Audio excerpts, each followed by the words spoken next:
Il y avait longtemps que j'avais pas donné des news de ma boutique, alors aujourd'hui, eh bien, c'est ce que je vous propose.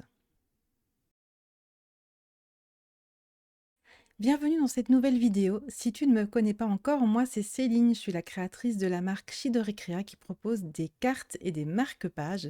Je te mettrai, si ça t'intéresse, le lien de ma boutique en barre d'infos.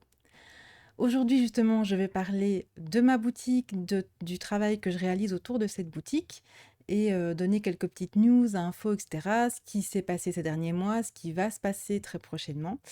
Alors installe-toi bien, c'est parti. J'ai divisé cette vidéo en 5 parties qui sont les 5 sujets principaux que je voulais aborder avec vous aujourd'hui. Le premier d'entre eux, c'est tout ce qui s'est passé depuis le début du mois de juillet. Alors, donc tout d'abord, début juillet, j'ai fait une grosse pause de 3 semaines. J'avais besoin de faire une très très grosse pause, que ce soit au niveau de mon boulot principal et également au niveau de la boutique. M'a vraiment fait du bien de faire une grosse pause, une grosse déconnexion, de ne plus travailler du tout pendant quelques semaines. Évidemment, pendant cette période, ça a été également le moment où je suis partie en voyage au Canada, où on est parti à peu près 2 semaines au Canada, donc ça a vraiment été les grosses déconnexions, vacances et en rentrant de voyage, on a pris quelques jours encore à la maison pour se reposer, pour, faire certaines choses dans la maison qui avaient besoin d'être faites et donc ça nous a vraiment permis de nous reposer un maximum et de déconnecter une bonne fois pour, revenir, les idées claires et en pleine forme. Avant le mois de juillet, donc déjà au mois de juin, j'avais commencé à travailler sur le projet de la collection d'automne, donc la collection Foxy qui va très prochainement sortir sur la boutique en ligne. Parce qu'en fait, c'est la première fois que je faisais un projet en collaboration avec Audrey, donc Audrey de la Pâte Graphique, qui est mon amie qui me soutient depuis toujours et qui est graphiste illustratrice, pardon, je vais réussir à le dire. Et donc voilà, donc je me suis dit, c'est la première fois que je fais un projet comme celui-là, je veux vraiment commencer bien en avance pour, comme c'est nouveau, ça va me prendre plus de temps que les autres projets et voilà, ça me laisse bien le temps de préparer tout sans stress, sans être pressée par le temps, etc. Parce que je voulais vraiment que ça se passe au mieux et que je me suis dit qu'en étant zen, ça allait se passer d'autant mieux. Donc voilà, on a commencé à travailler ensemble au mois de juin. Je lui ai envoyé certaines choses pour qu'elle puisse commencer à travailler. On a échangé sur les débuts de projet qu'elle faisait, les dessins, etc., les illustrations, ouh là là, les motifs, etc., parce que je lui avais demandé plusieurs choses. Donc on avait commencé à travailler là-dessus au mois de juin. Elle m'a envoyé deux, trois choses pendant que j'étais en vacances.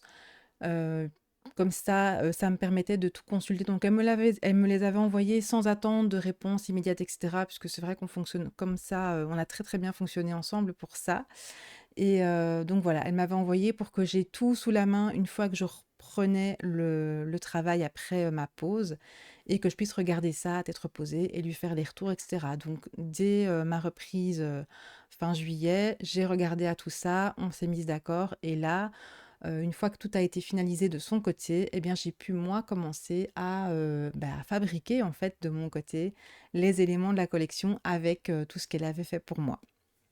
Pour rester encore dans la période, fin juillet puisque je vais essayer de rester vraiment, je vais essayer de me tenir à ce que j'avais, prévu au niveau de la trame.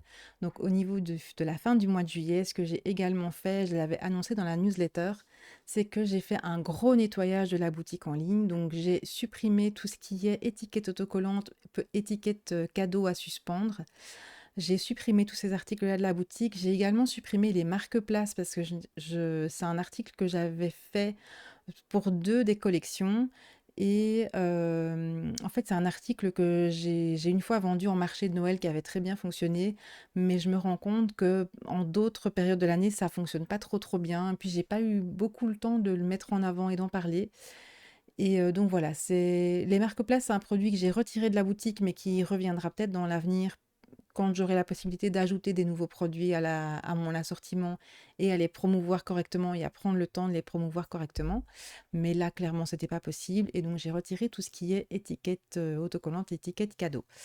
Le stock qu'il me reste va me servir à offrir tout simplement ces éléments-là avec les commandes, etc. Donc, je vais les liquider de cette façon-là. Je les mettrai peut-être aussi sur la table quand je vais en marché, donc voilà, c'est pas perdu, mais clairement sur la boutique en ligne, ça alourdissait très fort la boutique.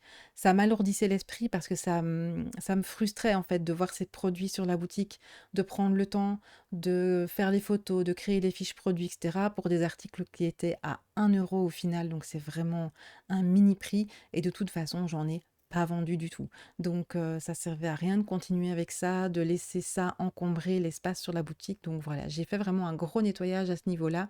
J'ai tout enlevé. Donc j'avais annoncé dans la newsletter que tous ces articles allaient disparaître fin juillet. Et donc, je crois le 1er ou le 2 août, j'ai achevé ce nettoyage. J'avais déjà commencé à cleaner au niveau des photos, etc. J'avais déjà retiré une partie pour déjà alléger la boutique.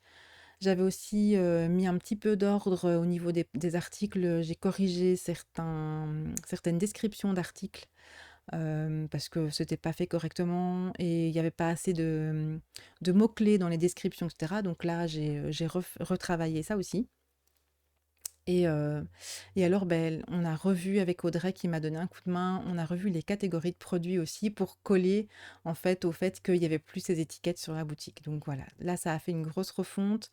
Ça a mis un petit coup de neuf. Moi, ça m'a fait énormément de bien au moral de me dire que, voilà, je faisais déjà un premier nettoyage et que je repartais sur une autre base. Déjà, au bout de quelques mois d'existence, je me suis dit que c'était pas plus mal de refaire déjà ça.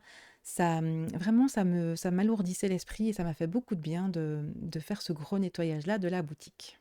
Deuxième sujet que je veux aborder avec vous aujourd'hui, c'est l'organisation de mon temps. Donc, j'ai suivi, mi-juin à peu près, une petite formation qui était orientée vraiment pour la gestion du temps et vraiment c'est ciblé pour les artisanes, ce que je suis au final et qui m'a permis en fait de me rendre compte que, enfin voilà, je me suis lancée en me disant: «Bah voilà, je faisais mes cartes de toute façon, donc là, je vais essayer de les vendre». Mais c'est pas juste ça, d'avoir une boutique en ligne et d'aller sur les marchés et d'avoir son entreprise. Il y a plein de choses à prendre, en compte autour de ça et étant donné que j'ai un boulot principal, voilà, je travaille temps plein, 38 heures semaine, que mes enfants, mon mari et moi, on a tous des activités aussi en dehors du travail qui sont des activités sportives, enfin, on fait partie, mon mari comme moi, d'associations dans lesquelles on est bénévole, on donne un coup de main dans certaines assos.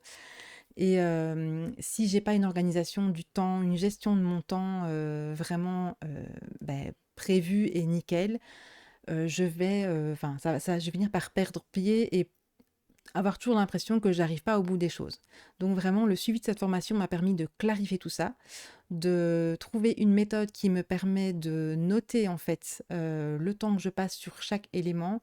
J'ai divisé en fait mon temps de travail en fabrication, communication et administratif. Ça me permet de me rendre compte du temps que je passe sur tous ces éléments-là.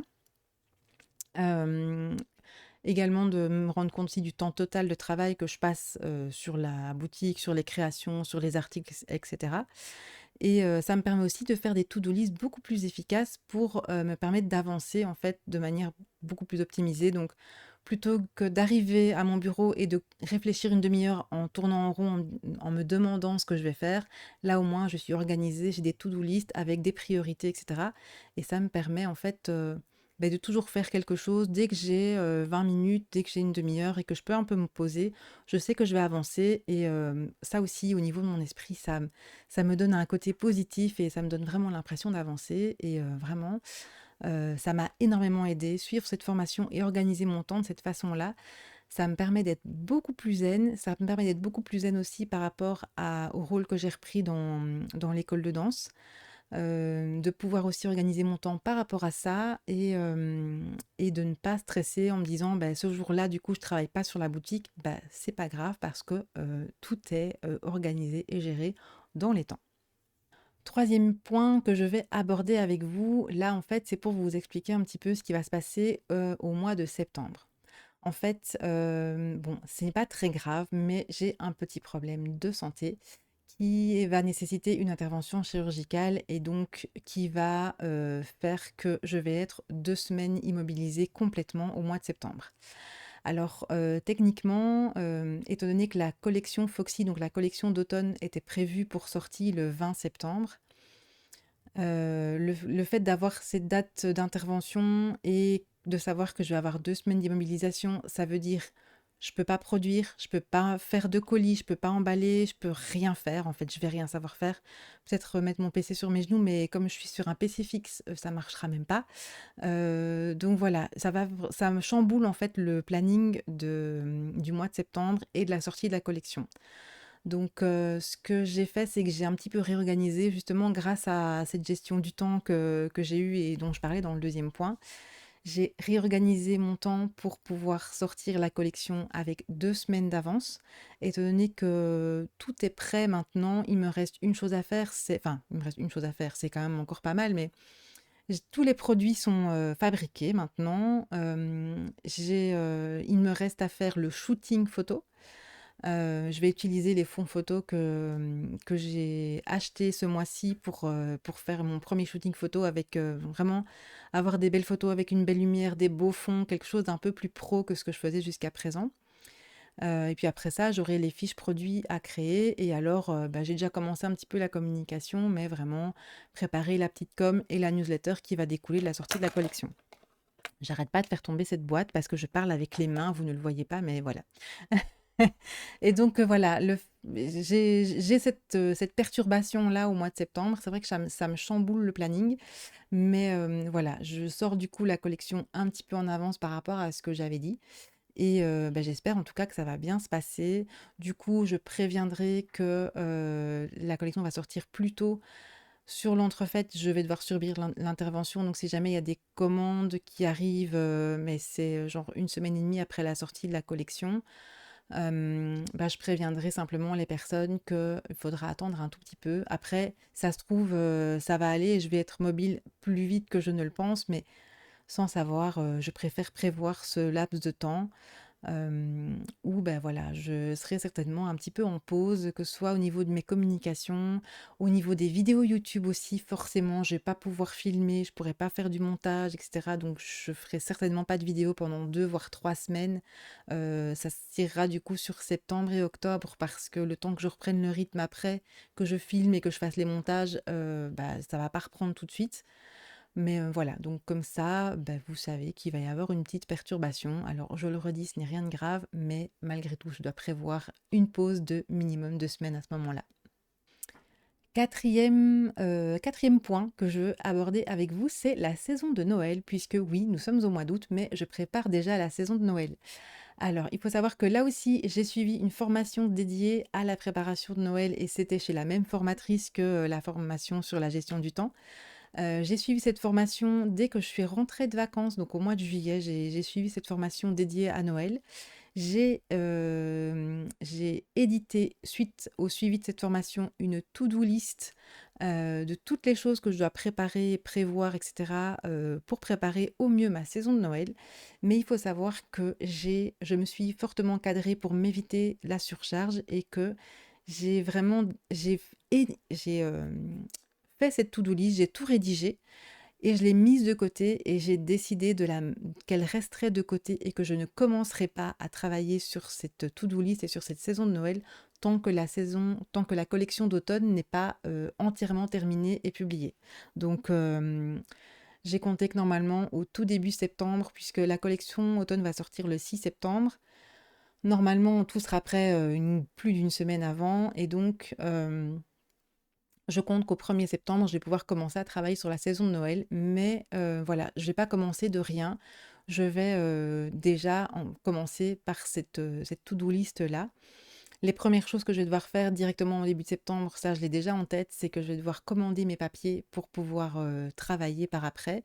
Alors il faut savoir que je vais commander mes papiers et puis que je commencerai la production ben, après ce dont je vous parlais dans le point juste avant, donc après avoir récupéré de mon intervention, etc., etc. Ce qu'il y a, c'est que je peux pas être trop short non plus parce que j'ai un marché de Noël. Mon premier marché de Noël se fait le 22 et 23 novembre. C'est un très gros marché de Noël sur 2 jours. C'est la première fois que j'y participe, mais on me l'a chaudement recommandé parce qu'il y a beaucoup, beaucoup de monde et qu'il y a beaucoup, beaucoup de monde intéressé et c'était ça qui m'intéressait principalement. Donc voilà. il faut quand même que j'ai un maximum de stock qui soit prêt pour ce marché de Noël. Donc voilà, je peux pas me permettre de commencer trop tard non plus. Si je commence début octobre, ça va être beaucoup trop tard parce que un mois et demi pour préparer une saison de Noël avec tout ce que j'ai à faire, ça sera pas suffisant. Donc voilà, mais dès que la collection d'automne est terminée, eh bien je commence déjà à travailler sur Noël et puis bah là, fin juillet, j'étais déjà en plein dedans au final.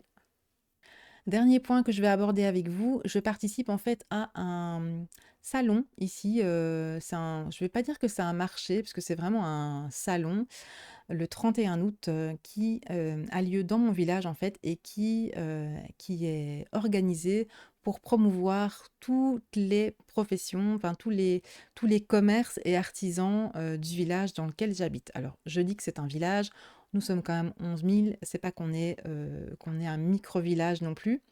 Il y a quand même pas mal de commerces, il y a pas mal d'artisans chez nous et je fais partie en fait d'une association de commerçants. Je me suis inscrite il y a quelques mois maintenant et donc voilà, ce marché va me permettre, ce salon plutôt, maintenant je vais dire salon, c'est quand même plus correct, va me permettre de rencontrer les autres commerçants et les autres artisans que je connais pas encore parce que malgré tout, cette association est nouvelle et il y en a beaucoup qui sortent de Londres et dont j'avais jamais entendu parler alors que j'habite ici et que je suis quand même fort dans la vie du village.